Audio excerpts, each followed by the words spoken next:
Somewhere past the last marked trail, the map runs out. That's where we live. Out here, there's an old saying. What sees you first follows you longest. So here's the deal. Subscribe and hit that like button, or you're walking back alone. We're chasing 10,000 souls by the end of 2026. Now, let's dive into tonight's story. The cold came first, before anything else did. The kind of cold that gets into a man's boots by the second week and never quite leaves again, no matter how close he sits to the fire afterward. That is the thing nobody tells you about that country. Not the distance, not the silence, not even the dark. The cold gets into you and stays there,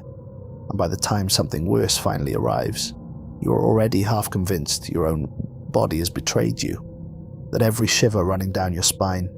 is nothing more than weather and nothing else. I was 34 years old that autumn, hardened by 2 decades in the fur trade out of Irkutsk,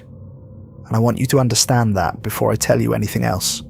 because it matters more than you might think. A man does not last 20 years hauling sable and marten out of that wilderness by being soft in the head.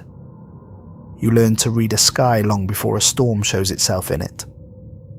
You learn which ice will hold the weight of a horse, and which ice will open beneath one without any warning at all. You do not waste your fear on stories told by old women beside a stove, because fear is a resource the same as flour or powder or good rope, and a trader who spends it foolishly rarely comes home again. I tell you all of this so that you understand exactly what it means when I say that everything I'm about to describe happened to a man who did not believe in any of it, not one word, right up until the moment believing was no longer a choice left to me.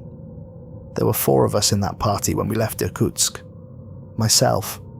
Yakov Petrov, 51 years old, my trading partner, and the closest thing I had left to family in this world, a man who had crossed more of that country on foot than any other trader I ever met in my life, and who knew the old stories the way a priest knows his scripture, though he swore up and down for years that he did not believe a single word of them himself. Anton Belov, 27, broad through the shoulders and young enough still to think that strength and safety were one and the same thing. And Semyon Artinov, 43, our guide, native to that land in a way none of the rest of us could ever hope to claim for ourselves. A quiet man who read the forest the way other men read a printed page, and who rarely spoke a word unless what he had to say was worth the breath it cost him. We had heard back in Irkutsk from a trader passing through on his way further east that there was a stretch of forest north of the Chumbaru Ridge thick with untouched sable ground, territory no trapping party had properly worked in living memory. When we pressed him for the reason, he only shrugged his shoulders and said that the local hunters avoided that country and would not explain themselves beyond a shake of the head, which in our line of work usually means one of 2 things. Either the ground holds some genuine danger, wolves running in numbers heavy enough to make the risk not worth the reward, or the ground is simply remote enough that plain laziness has dressed itself up as superstition somewhere along the way, until nobody quite remembers which one it started as to begin with. Yakov and I had seen both kinds of story play out plenty of times before in our careers, and the promise of a season's worth of untouched sable was more than enough to make the gamble feel worthwhile to men who had families and debts waiting back home. We hired Semyon in the last week of that summer, loaded 4 horses with everything we judged we would need, and set out before the first heavy snows could seal the mountain passes shut behind us, and trap the whole party in that country for a winter none of us had planned for. On the morning we left, an old woman who kept a stall near the edge of the trading district caught my sleeve as I passed and asked me plainly where we were headed. When I told her, she did not laugh the way I expected her to, and she did not offer any blessing either, the way the old women there sometimes did for travellers heading into rough country. She only studied my face for a long moment, the way a doctor studies a wound to judge how deep it truly runs, and told me that a man who enters a place uninvited should be prepared to leave something behind in payment, whether he intends to or not. I thanked her for the thought, gave her a few coins for her trouble, and walked on toward the others without giving it much further consideration. I have thought of her often since, more often than I would like to admit, and I have never been able to decide whether she meant those words as a superstition passed down from her own mother,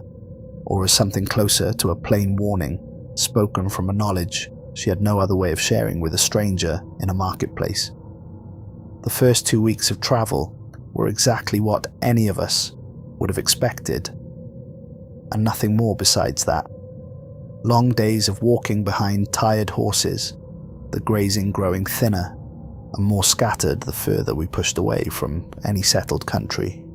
Cold nights spent huddled close enough to the fire that our clothes scorched at the seams before our backs ever felt properly warm. Yakov told stories most nights to pass the time, mostly harmless ones, tales of trading disputes and river crossings gone wrong, and a bear he swore had chased him 3 full miles as a younger man, and Anton laughed easily at all of it, and even Semyon would sometimes allow himself a small, private smile at the fire, watching the rest of us the way a patient man watches children play a game he has long since outgrown himself. By the 11th day we were further from any trading post than any of us had been in a great many years, and by the 14th day we finally reached the edge of the country that trader in Irkutsk had described to us, and I remember standing there at the tree line beside Semyon, looking into trees taller and set closer together than anything I had encountered in 20 years of doing this work, and feeling for the first time on that entire journey something that was not quite excitement and was not quite fear either, some third thing sitting uneasily between the two of them that I did not yet have a proper word for. Semyon stopped walking for a long moment before we crossed into that tree line, longer than seemed necessary for a man simply catching his breath. When I asked him what troubled him, he said only that the air smelled different past that line of trees, older somehow, though he could not explain to me what he meant by that. And I did not press him further at the time. I wish now, across all the years since, that I had pressed him harder in that exact moment, before we ever took our first step past those trees and into whatever country waited beyond them. It was on the 3rd night inside that new stretch of forest that the horses first turned genuinely difficult. Nothing you could point to as proof of anything at the time. Nothing solid enough to justify turning 4 grown men around and marching them back the way they had come. The animals simply would not settle no matter how gently or how firmly Semyon spoke to them, pulling hard against their tethers through the night, breathing fast through flared nostrils, eyes rolling white at the edges, even though nothing in the surrounding dark gave any obvious cause that any of us could see. The next morning, walking a little ahead of the rest of the party as he often did, Semyon mentioned, almost as an afterthought tossed over his shoulder, that he had noticed the birds had gone entirely silent somewhere behind us along the trail, in a stretch of woods that by every rule of that season ought to have been loud and busy with them at that hour of the morning. He did not make much of it out loud at the time, and none of the rest of us pressed him on it either. Looking back now, across everything that came after, I understand that the forest was already speaking to us in the only language it had available to it that early on, and none of us yet knew enough to properly listen. I saw it myself for the first time that same night, though I did not tell a living soul for 2 more days afterward, and that silence is a thing I've carried with me ever since, heavier some years than others. I woke somewhere in the deep black hours to relieve myself away from the fire, and standing at the edge of our firelight doing what a man does at that hour, I looked up toward the tree line, and for one full, unbroken second believed with complete certainty that I was looking at a dead pine standing tall among the living trees around it, taller than any of the others by a wide margin, unmoving, black against the sky, only slightly less black than it was. That is how tall it stood there. That is how still it held itself in that darkness.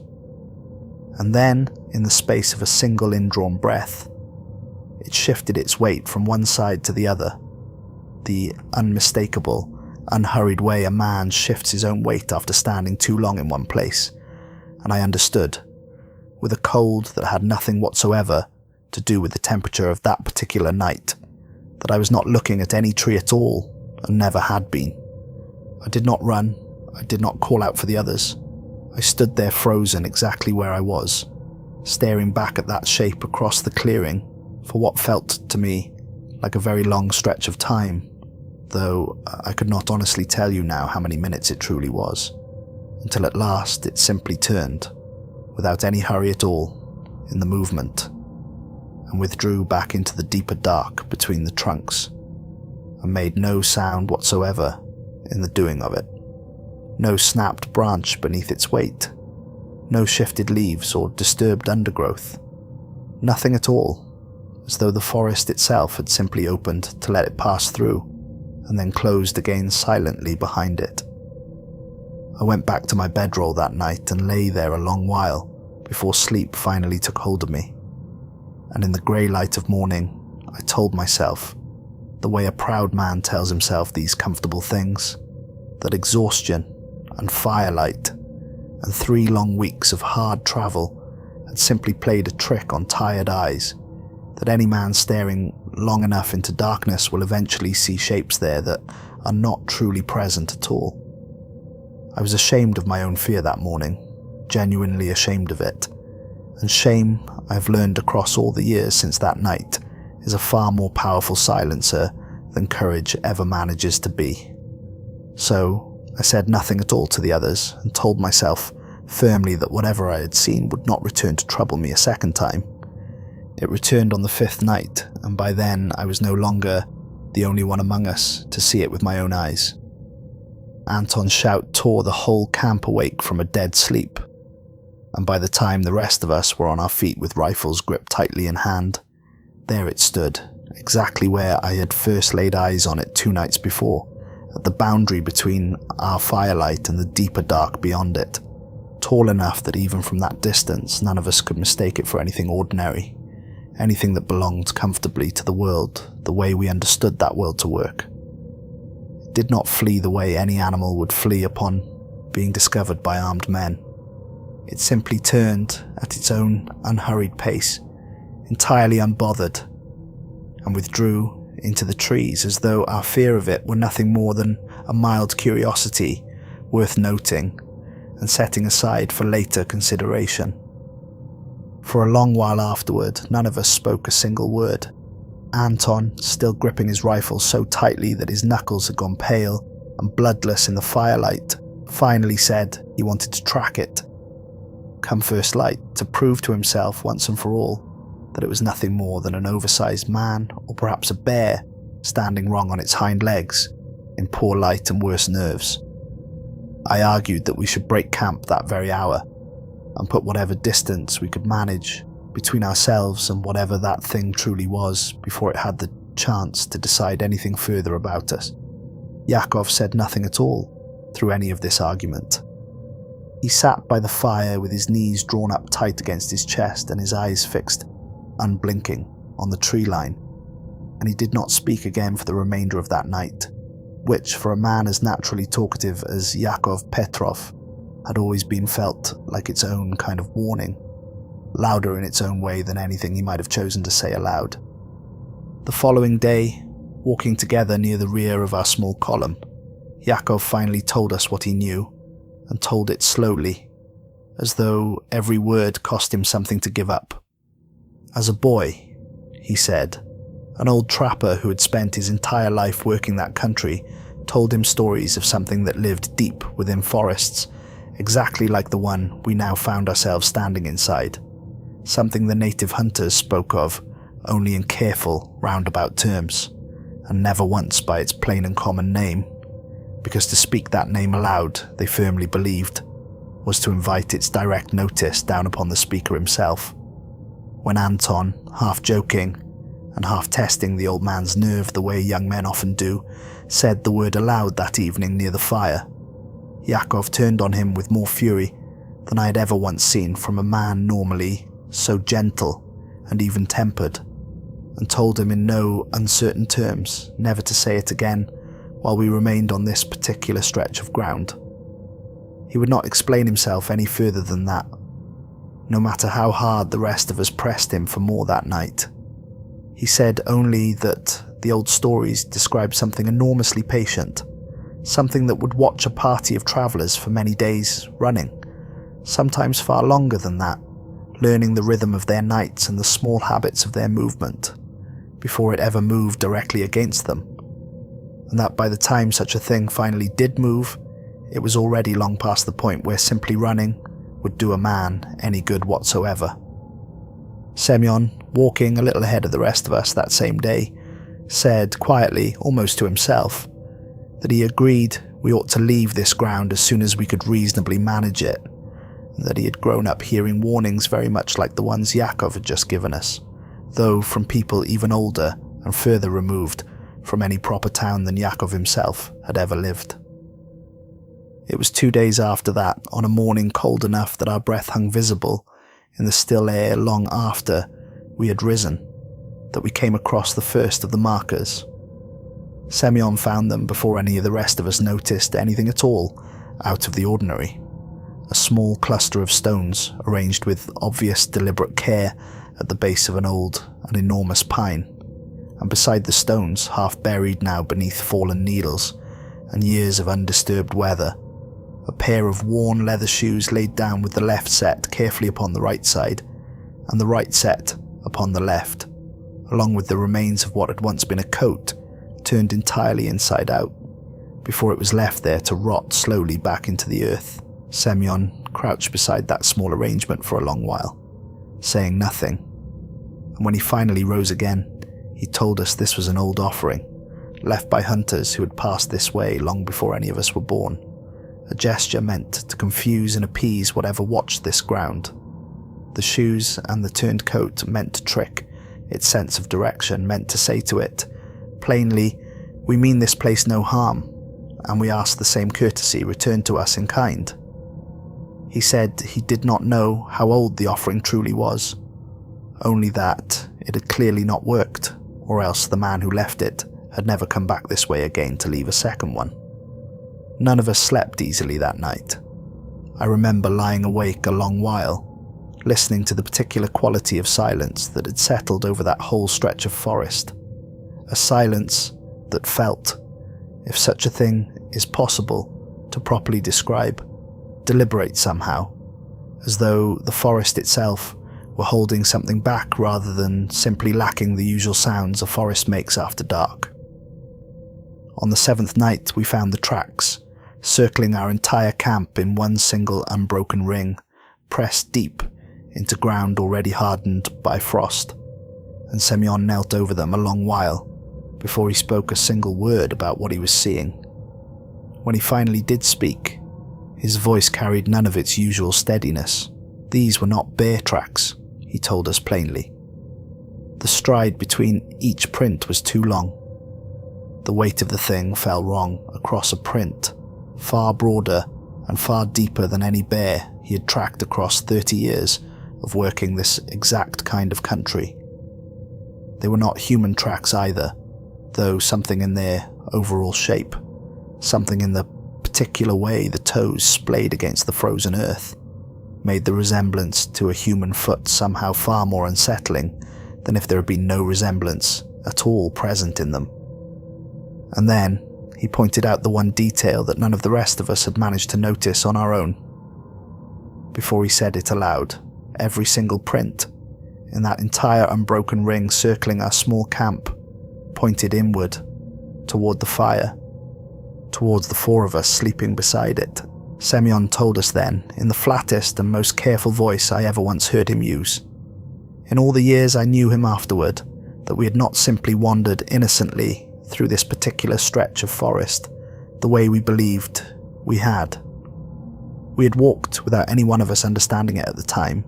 straight into the very middle of something's hunting ground, and we had already been standing inside the heart of it for the better part of a full week, without the faintest idea of what surrounded us on every side, I wanted to leave within that very hour, and I believe the rest of us felt exactly the same pull, even Anton, whose confidence had begun wearing visibly thin with each new night that passed. But one of our horses had gone lame 2 full days before this, favouring its foreleg badly enough that pushing the poor animal hard through rough country risked losing it entirely and stranding some portion of our supplies out on open ground. Semyon could smell a storm building somewhere off to the northwest well before any of the rest of us could see so much as a single cloud gathering low against the horizon, and there remained a river crossing 3 full days ahead of us that could not be safely attempted after dark, or in poor weather without real risk of losing a man to the current. So, against every instinct in me, screaming to simply run and never once look back over my shoulder, we made the difficult decision to press forward carefully instead, moving only by full daylight, keeping a proper watch through every single hour of every night that remained until we'd fully cleared that ground behind us. It was during those long, tense nights that followed that I began to notice, though I told no one else at first because I no longer fully trusted my own judgment in the matter, that the space between our fire and the exact spot where that shape chose to stand each night was steadily, unmistakably shrinking with each passing evening. Not by any precise measure I could have put confidently into words at the time, only by the plain, undeniable fact that where it had once stood, at the very outer edge of the clearing, barely visible past the tree line, even to a man staring directly at that spot, it now stood close enough on certain nights that I could clearly make out the sheer breadth of its shoulders, the way its dark matted hair hung heavy and wet-looking against its frame, even on nights when no rain or snow had fallen anywhere near our camp. The overwhelming scale of it set against any one of us standing there, gripping rifles with hands that had, by then, begun visibly to shake despite our best efforts to hide it from one another. There were smaller signs too during those days, and these unsettled me even more deeply than the direct sightings themselves ever managed to. A trapline Semyon had carefully set along a game trail 2 days prior was found the following morning entirely dismantled, and then reset again, but facing in precisely the wrong direction this time, as though something had studied the mechanism closely enough to fully understand its purpose, and had then deliberately rebuilt it wrong, or perhaps had rebuilt it correctly according to some purpose entirely its own that none of us could begin to properly guess at. One evening, Anton left his spare coat draped carelessly over a low branch near the edge of our camp, and the following morning we found it folded, neatly, almost with a strange and unsettling kind of tenderness in the way it had been done, and set carefully atop a flat stone a short distance away from where he had left it, as though whatever had handled the garment overnight had wanted a closer, more careful look at how such a thing was properly made and stitched together. And then, on a morning I will not forget, for as long as I continued to draw breath, we woke to find a young deer laid out at the very edge of our camp, its throat opened cleanly, its body arranged with its legs folded beneath it in a manner far too careful, far too deliberate to have been the work of any predator simply feeding where it happened to make a kill. Semyon studied that arrangement for a long while, in complete silence, and when he finally spoke, he said only that he had heard of such things before. Gifts left by something that wished to demonstrate, in the clearest terms available to it, that it could provide for us just as easily as it could take from us, should it ever choose either path. None of us touched that deer. We broke camp early that morning and left it exactly where it lay. And I remember glancing back once as we walked away and seeing, or believing I saw, movement at the tree line behind us, patient and unhurried, watching us leave its gift untouched upon the frozen ground. That same evening, some hours after we had made a new camp further along the ridge, Anton found something pressed into the bark of an old birch standing near the edge of our fire's light, something none of us had noticed at first in the failing light of dusk. Marks cut carefully into the wood, 4 of them side by side, each roughly the height of a man's chest from the ground. Too deliberate, and too evenly spaced to have come from any claw or antler rubbing idly against the trunk, the way deer sometimes do in the autumn months. Semyon ran his fingers over the grooves for a long while, without speaking, and when he finally did speak, he said only that he believed the marks had been made recently, within the past day or 2 at most, judging by how pale and unweathered the exposed wood still looked inside each cut. Anton asked him outright what the marks were meant to signify, and Semyon only shook his head slowly and admitted that he did not know, though he suspected, from the careful evenness of them, that they were not meant as any kind of threat directed at us, but rather as some manner of counting, or perhaps marking, that had nothing at all to do with our presence there specifically. I did not find that explanation comforting in the slightest, and I do not believe any of the others did either, though none of us said so plainly aloud that night. Anton grew increasingly fixated, across those difficult days, on the notion that whatever watched us was not simply hunting the way an ordinary wolf or bear hunts its prey, but was instead studying us closely, imitating us in small and deliberate ways, learning the shapes of us the way a child learns through careful mimicry, long before it properly understands what it is actually copying. He said he had heard it himself on several nights, off among the deeper trees, producing low sounds that were almost the shape of our own voices, twisted somewhere badly in the making of them, pitched wrong in a way he struggled to properly describe to the rest of us, but unmistakably an attempt at something deliberate and intentional, rather than any accident of wind through branches. One particular evening, we all heard it together, quite clearly, a sound rising slowly out of the dark timber that curled through the cold night air, very much like laughter, and it took me a long, sick moment standing there beside that fire to recognize it as something disturbingly close to Yakov's own particular laugh, the specific way he always huffed sharply through his nose whenever something struck him as genuinely funny, even as Yakov himself sat directly beside me at that same fire the entire time, his face gone ashen and grey, his mouth pressed shut tight against the cold, and against whatever fear had taken hold of him in that moment. 2 nights after that, Anton was simply gone. He had grown convinced, across those long, grinding days of watching and waiting, that he could prove once and for all, to himself, if to no one else among us, that this was nothing more than an animal, or perhaps a very large and very disturbed man playing at being some kind of monster out here in the deep dark for reasons of his own. Sometime before dawn, while the rest of us slept in careful shifts around a fire, burned low and orange, he must have slipped quietly away on his own to track it back towards wherever it made its den among those endless trees. We woke to find his bedroll standing empty and his rifle still lying entirely untouched beside the cold ashes of that fire, which alone should have told us everything we needed to know about how that morning would eventually end. His boot prints led out clearly from the edge of camp, confident and evenly spaced at first, exactly the stride of a man walking with purpose,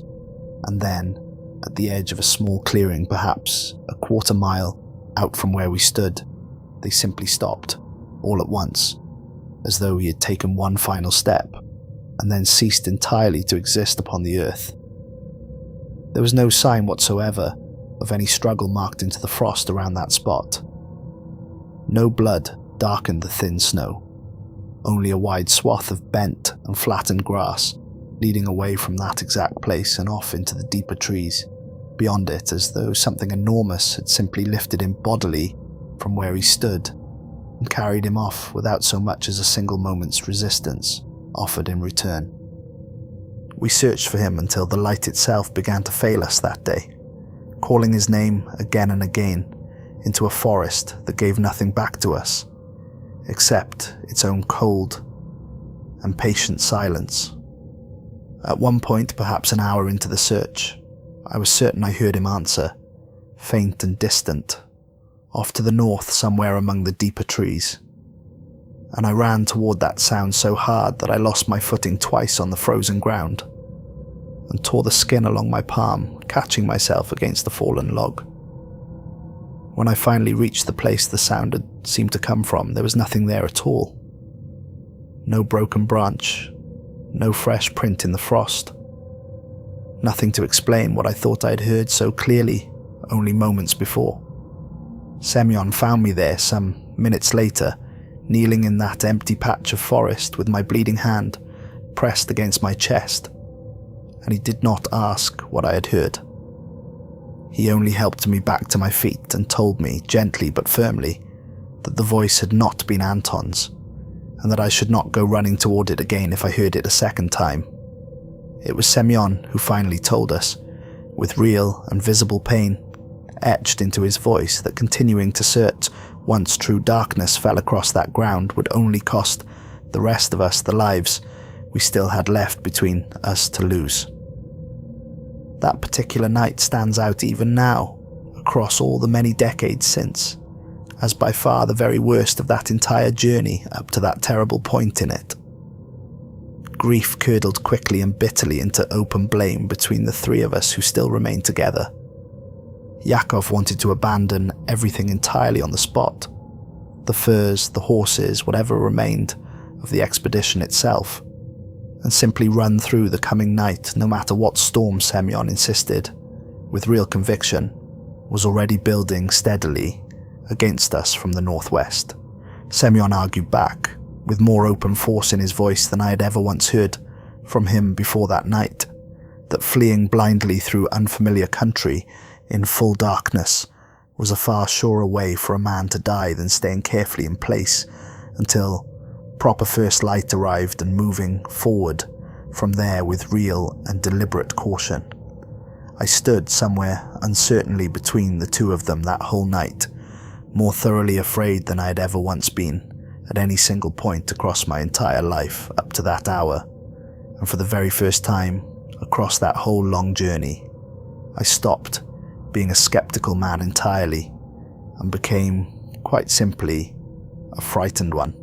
with nothing solid left underneath that fear anymore to properly hide myself behind. It was that same terrible night, once Yakov had finally gone quiet and lain himself down near the fire, that Semyon pulled me aside a short distance away from where the old man rested and told me something I have never once, in all the years since that night, been able to fully set down or forget. He said he believed, with real conviction in his voice, that the creature had marked me specifically out of the four of us who had originally set out from Irkutsk together from very early on in this whole terrible journey. That every single night since that very first sighting of mine, it had chosen, without any exception at all, that he had personally observed, to position itself measurably nearer to my particular side of the fire than to anyone else's among us, regardless of where I might choose to sit on any given evening, or how deliberately I tried shifting my place among the others simply to test the truth of his claim for myself. He did not know why this was so. Perhaps, he offered carefully, because I had been the very first among us to see it that first night, and had kept that sighting entirely to myself for 2 full days before finally telling the others what I had witnessed, perhaps for some entirely different reason that belonged wholly to whatever that thing truly was, and to nothing whatsoever that belonged properly to us or to our understanding of the world. But he was certain, he told me plainly, of the pattern he had personally watched play out with his own 2 eyes across many nights running by that point, and hearing him say all of this aloud to me so plainly, without any real comfort offered alongside it to soften the blow, frightened me far more deeply than anything the creature itself had yet directly done to any one of us. I did not sleep at all that particular night. I sat close beside the fire with my rifle laid heavy across my knees,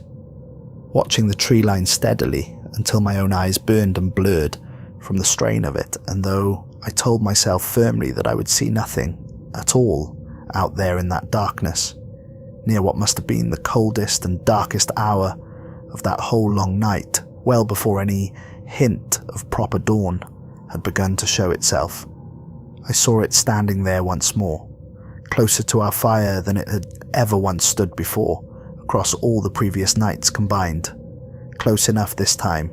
that for the very first time I could make out, faintly, the general shape of its face beneath all that heavy, matted, dark hair covering it. I want very much to tell you exactly what I saw carried in that face that night, but the honest truth of it is both simpler and worse than any description I could ever properly offer you now. There was nothing cruel held in that face, and nothing kind in it either. There was only a patience so complete, so utterly total in its nature, that it made every single fear I'd carried with me up to that point in the journey feel small and almost foolish by direct comparison to it. It did not move toward me across that clearing. It only watched, the way it had always watched us from the very beginning, and eventually it turned on its own and was gone again into the trees, and I sat there alone beside that dying fire until the others finally woke with the coming light, and I did not tell them the full truth of what I had seen that particular time. Not completely, because by then I understood clearly that speaking it aloud in full would not change a single solitary thing about what was already coming for us regardless. The storm Yakov had smelled building on the wind arrived early the very next morning, before we had even finished properly breaking camp, and it arrived with a genuine fury that stripped away nearly all our visibility within mere minutes of its first true gusts reaching us. Snow driven hard sideways by wind that howled through those close-set trees like something fully alive and genuinely furious. The whole visible world reduced within moments to a scant few feet of grey and white. In every single direction a man dared to turn and look. We tried to press forward, regardless of the conditions, tried desperately to put whatever distance we still reasonably could between ourselves and that ground behind us, and it was somewhere in the very worst and thickest part of that blinding whiteout that I heard, close enough to nearly stop my heart mid-stride, the unmistakable sound of footsteps far too heavy and far too widely spaced apart to ever belong to any ordinary man, moving steadily along parallel to our own path through that raging storm, never once quite resolving clearly enough for me to raise my rifle confidently toward it, and never quite fading fully away from earshot either, no matter how far we pushed onward. Yakov, walking just a few steps ahead of me through that white chaos, suddenly stopped dead in his tracks and told Semyon, and myself, in a voice far calmer and steadier than the sheer terror of that moment had any right to allow him, to keep moving steadily onward, toward the river no matter what might happen behind us in the storm. I did not understand at first, not in that initial moment, exactly what he fully intended to do next. By the time real understanding finally reached me, he had already turned himself fully around and begun walking back the way we had all just come from, directly into the very worst and thickest heart of that storm, directly towards wherever those heavy, deliberate footsteps were steadily rising from out of the white. I shouted his name until my own throat burned raw and ragged with the effort of it. I tried with everything in me to go after him myself, and it was Semyon who caught hold of my arm with a strength I had genuinely never known the old guide to possess before that moment, holding me fast and firm against the storm, telling me over the full screaming force of that wind that Yakov had already made his own choice in this, and that following after him now would only ever turn one single lost life into two lost lives instead. Through the wind and the driving, blinding snow, I heard Yakov's voice reach me one final time, faint and already impossibly far away from where I stood, calling out words I have never once, in all the long years since that terrible morning, managed to fully make out, no matter how many countless times I have turned that broken sound over and over again in my memory since, and then there was nothing at all left to hear from him, only the raw storm itself, and beneath even that, for one long and utterly terrible stretch of time, a silence that felt somehow far heavier and more absolute than any sound could ever possibly have been. Semyon and I pressed on through the remainder of that storm without Yakov beside us, moving as best we could through visibility that never once improved beyond a few feet in any direction. And I want to tell you that I stopped thinking of him at some point during those hours, that the simple animal need to survive the storm crowded out every other thought in my head, but that would not be honest. I thought of him with every single step I took through that snow, and more than once I nearly turned back myself despite everything Semyon had said to stop me. Only the memory of his own grip on my arm and the certainty in his voice keeping me moving forward instead of back. We found a shallow overhang of rock sometime before full dark and pressed ourselves into it, the two of us sharing what little warmth we had left between us. Neither one sleeping, both of us listening to the storm scream past the opening of that small shelter and straining uselessly for any sound beneath it that might tell us Yakov had somehow found his own way to safety after all. No such sound ever came. By the time that storm finally broke apart the following morning, Semyon and I made our slow way back toward what little remained of our scattered camp and found our remaining supplies half buried, already beneath fresh, undisturbed snow,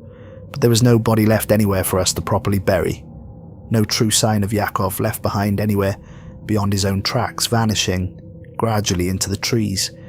in exactly the same terrible way that Anton's tracks had vanished only days before him. I searched what little ground the snow had not yet fully covered for some sign, any sign that he had put up a fight, that his final moments had not been as quiet and as total as Anton's disappearance had been, and I found nothing at all to answer that particular question, which has haunted me in its own way every bit as much as an answer might have. And then, standing together at the far edge of that clearing, in the pale, thin light of that particular morning, for the first and only time across that entire journey in the full brightness of true daylight, rather than the shifting, unreliable dark of firelit nights, I finally saw it completely, entirely, without a single remaining doubt left anywhere in my mind about precisely what stood there before the two of us. It stood taller than I had ever fully allowed myself to believe possible, even after all those long nights of half-glimpsed shapes lingering at the tree line, easily twice the full height of a grown man standing beside it, its entire body covered from head to foot in that same dark, heavily matted hair, thick enough in places to hold its own deep shadow. Even beneath that morning's pale grey daylight, its shoulders broad enough across that they seemed almost to blot out an entire visible stretch of forest standing directly behind it. It did not step toward either of us. It made no gesture whatsoever that might be read as aggression, raised no hand, bared nothing that could properly be called any kind of weapon or open warning. It simply stood there watching the two of us in exactly the same patient way it had watched our small fire every single night since that very first sighting so many days before, as though it had already taken from us everything it had originally come seeking, or perhaps as though it was simply waiting,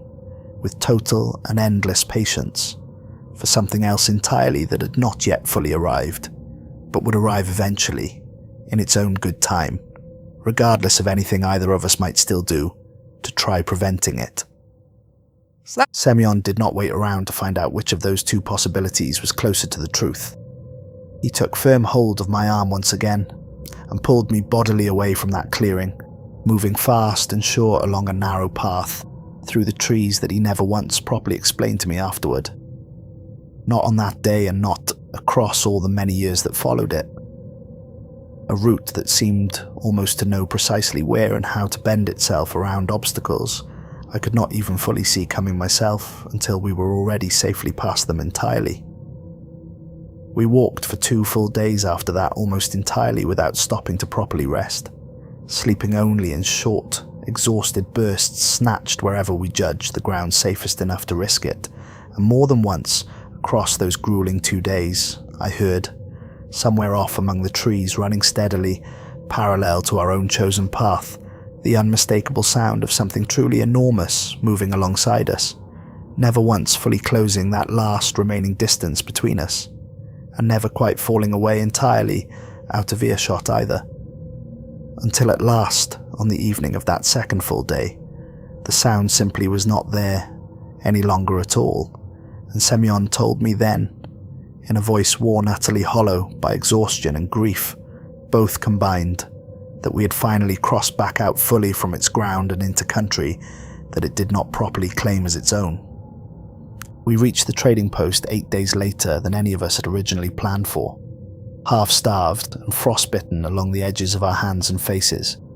and when the men there asked us plainly what had happened out on that stretch of ground to leave us in such a state, and where our other two companions had gotten themselves off to, Semyon told them only that we had lost 2 men to the storm and to the difficult country itself, and left it entirely at that simple explanation. I remember one old trapper sitting near the door of that post, studying the two of us for a long while, in complete silence, and then asking, quietly enough, that only I properly heard him say it, whether the ground we'd been working lay north of the Chumbaru Ridge. When I told him that it did, he only nodded slowly to himself, said nothing further at all on the matter, and turned back to his own drink without another word passed between us. Later that same evening, as Semyon and I sat apart from the others eating what little the post could spare us, that same old trapper approached our table, uninvited, and sat himself down across from us, without asking permission. He said he had worked that country himself as a much younger man, decades before either of us had been born, and that he had lost a brother to it in much the same way we had lost our own companions, without a body left behind to bury, and without any clean explanation he could ever offer his brother's widow, beyond the plain truth that the man had simply not come back one morning. He told us that the local hunters who still worked the country nearer to the ridge left small offerings at the tree line every autumn before the first snow, not out of any real hope of being spared entirely, but simply as a way of showing the proper respect owed to something far older and far more patient than any of them, in the hope that such respect might be remembered and returned in kind when it mattered most. He did not ask us what we had personally seen out there, and I did not offer to tell him, and I have always believed that his not asking was its own kind of quiet mercy, extended toward 2 men who did not yet have the words ready to answer such a question honestly. I understood, even then, sitting at that rough table with him, that he already knew precisely what had truly happened to us out there, and that he had no intention whatsoever of speaking it plainly aloud himself either. The same way none of us ever properly did again from that day onward. I'm an old man myself now, decades removed, and many hundreds of miles distant from that stretch of forest lying north of the Chumbaru Ridge, and still, on certain still and quiet nights, I wake convinced beyond any real doubt that something truly enormous is standing just beyond the reach of my lamp, watching me in the exact same patient way it once watched me across that long ago fire so many years before. On those particular nights I lie very still indeed, and tell myself firmly that it is only an old man's tired imagination playing the same familiar tricks it has always played on him, and most nights that simple explanation proves enough to let me settle back gradually into sleep before true morning finally comes for me. But some nights, just before I finally force myself to turn my head and look directly toward whatever it is that stands there waiting for me in the dark, I become suddenly and completely certain, all at once, that if I truly do turn and look, it will be standing nearer to me than it stood the very last time I dared to check for it. And on those particular nights, I do not look at all. I simply lie there instead, waiting quietly, until the first grey light of morning finally finds its way in through the window. The very same way I once waited, all those long years ago now, for the dawn to finally come and find Semyon and myself still breathing, still standing upright, still somehow, against every reasonable expectation, alive. I have thought often, across all the years since, about what must have gone through Yakov's mind in that final stretch of storm, walking back alone into the very heart of the danger the rest of us were doing everything in our power to escape. He was not by nature a reckless man, nor was he especially brave in the way young men like Anton mistook bravery for simple recklessness. He was careful his entire life, careful with money, careful with horses, careful with the trust of the men who travelled alongside him. I do not believe he walked back into that storm out of any sudden burst of courage. I believe, and I have come to believe this more firmly with every passing year, that he understood something the rest of us did not yet fully understand ourselves in that moment. Some old piece of knowledge passed down to him from that trapper he had known as a boy. A piece of knowledge that told him plainly what needed to happen if the rest of us were going to have any real chance of walking out of that forest alive. He never explained it to us beforehand, and he never got the chance to explain it afterward either, and I've had to make my peace as best I can with carrying that particular silence for the whole of my life since. Semyon got me out of that forest alive that season, and I owed him a debt for that which I was never properly given the full chance to repay before he himself passed away some years later, an old man in his own right by then, still refusing to the very end to explain to me exactly how he had known that particular path through the trees, or why the creature had ultimately chosen, in the end, to let the two of us walk entirely free of that place when it so clearly could have taken us both as easily as it had already taken the others. We never once spoke of that expedition together again after we finally reached the trading post that year, not once across all the many years afterward that our two paths continued to cross regularly in the ordinary course of the fur trade. I believe, looking back now, that we both understood, without ever once needing to say it plainly aloud between us, that speaking of it too freely or too often felt like extending an invitation that neither one of us truly wanted to risk offering out a second time. I have never once, in all the long years since that particular autumn, spoken its true name aloud to another living soul. Not that first night by the fire when Yakov begged the three of us never to say it again in his presence, and not once across all the many decades that have followed since, and not here now in the careful telling of this account either. Some habits, once a man finally comes to properly understand the true and complete reason he keeps them so faithfully, stay with him for the entire remaining length of his life, and I fully intend to keep this particular one for whatever measure of time still remains left to me now.